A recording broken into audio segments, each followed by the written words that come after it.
Assalamualaikum warahmatullahi wabarakatuh. Bismillahirrahmanirrahim. Hamim. Sebagian ulama tafsir berpendapat Hamim itu artinya adalah humal amru, telah ditetapkan segala perkara, baik yang akan terjadi ataupun yang terjadi dahulu dan sekarang. Semuanya tidak lepas dari yang telah ditetapkan Allah pada masa dahulu kala. Ada 7 surah di dalam Al-Quran, yang 7 surah itu dimulai dengan Hamim, yaitu yang pertama surah Ghafir atau disebut juga surah Al-Mu'min. Yang kedua surah Fussilat, disebut juga surah Hamim As-Sajadah. Yang ketiga surah Asy-Syura, disebut juga surah Hamim Ain Sin Qaf. Yang keempat surah Az-Zukhruf. Yang kelima surah Ad-Dukhan. Yang keenam surah Al-Jasiyah, disebut juga surah Asy-Syariah. Dan yang ketujuh surah Al-Ahqaf. Rasulullah Muhammad SAW dalam hadis riwayat Baihaqi bahwa Hamim dalam Al-Quran ada 7 kali, dan pintu-pintu neraka jahanam juga ada 7. Datanglah tiap-tiap satu dari Hamim tadi berhenti di atas atau di depan pintu-pintu neraka, lalu berkata, "Ya Allah, janganlah Engkau masukkan ke pintu neraka ini orang-orang yang beriman denganku dan membacaku di dalam dunia." Rasulullah bersabda lagi menurut hadis riwayat Tirmidzi, siapa yang membaca Hamim sampai ilaihil masyir, berarti surah Al-Mu'min atau surah Ghafir dari ayat 1 sampai ayat 3, lalu dilanjutkan dengan membaca ayat kursi, membacanya di waktu pagi, maka ia akan terpelihara dari segala bencana sampai waktu petang. Dan siapa yang membaca Hamim sampai ilaihil masyir tadi, dilanjutkan dengan ayat kursi, membacanya di waktu petang, maka ia akan terpelihara dari segala bencana sampai waktu pagi.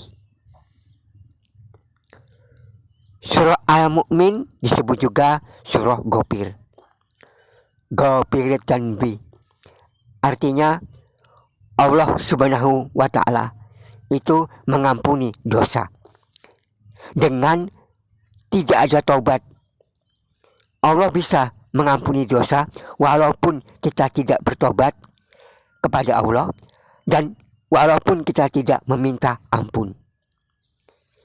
Ada beberapa sebabnya.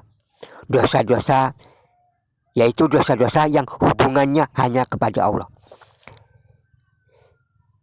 Misalnya dalam satu hadis sahih, siapa yang berkata subhanallahi wa bihamdihi dalam sehari 100 kali, digugurkan dosanya, walaupun dosa-dosanya itu sebanyak buih di lautan di dunia ini.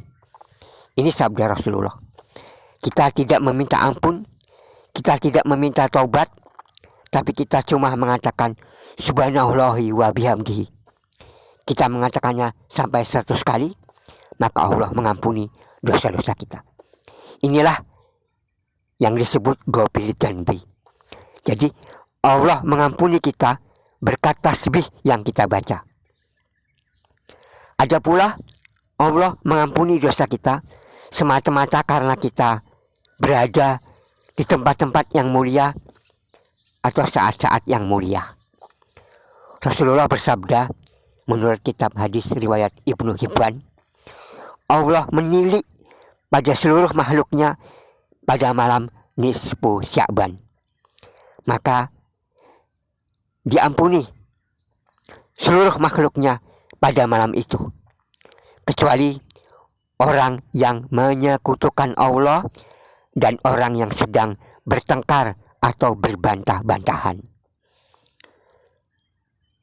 Kemudian ada lagi, Allah memberikan ampunan dengan sebab kita membaca sesuatu pada waktu tertentu. Misalnya, siapa yang mengucapkan Allahumma sholli ala Muhammadin nabiyil ummi wa ala alihi wasallim sesudah sholat asar di hari Jumat, maka Allah ampuni dosanya selama 80 tahun. Ini gara-gara kita membaca sholawat selesai sholat asar pada hari Jumat. Bacaan sholawatnya Allahumma sholli ala Muhammad nabiyil ummi wa ala alihi wasallim atau wa ala alihi wasallim. Dibaca sebanyak 80 kali atau 81 kali kalau kita membaca buku tuntunan sholawat. Inilah termasuk kandungan makna Ghafir Dzanbi. Kemudian ayat Qabilit Taubi, ada dosa-dosa yang bisa diampuni Allah kalau pelaku dosanya bertaubat. Misalnya dosa orang yang zalim. Tidak bisa hanya istighfar, bersalawat, atau berada di malam saat-saat tertentu. Misalnya orang yang mencuri sandal tidak akan diampuni dosanya karena sandalnya masih berada di rumahnya. Qabilit Taubi artinya yang menerima taubat.